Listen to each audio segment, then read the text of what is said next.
ஊரல் உற்சவம்னு பழைய நாள்ல பேர். இன்னைக்கு அது சித்ரா பௌர்ணமி உற்சவமா பார்க்கிறோம். நேர அம்மா மண்டப கரைக்கு எழுந்துடுறார் பெருமாள். ஜலம் இருக்கணும், ஜலம் இருக்குன்னு வச்சுப்போம். இந்த காவிரியில ஜலம் ஓடுறதா இருந்தா ஆனை போய் நிற்கும்.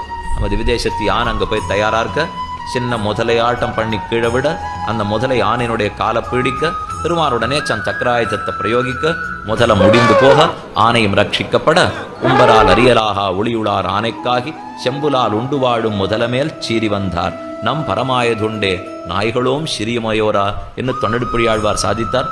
பெண்ணுலாம் சடையினாலும் பிரமண முன்னை காண்பான் எண்ணிலா ஊழி ஊழி தவம் செய்தார் வெள்ளி நிற்ப, விண்ணுளார் வியப்ப வந்து ஆணைக்கு அன்று அருணையீந்த கண்ணுரா.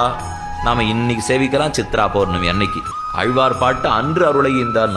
இன்றைக்குமாக நம்பெருமாள் தான் சேவை சாதிக்கிறான். அது கூட ஆச்சரியம் அல்ல. அந்த ஆணைக்கு ஸ்ரீ சட்டகோபம் மரியாதை உண்டு.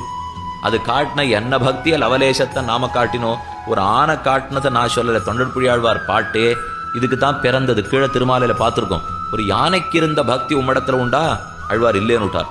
மேலும் நம்முடைய சம்பிரதாயப்படி மோட்சத்துக்கு எல்லாருமே அருகர்கள். பசுர் மனுஷ பக்ஷிவாயன்னு ஒரு மிருகத்துக்கு கூட எம்பெருமான் தான் அனுகிரகம் புரிகிறான்.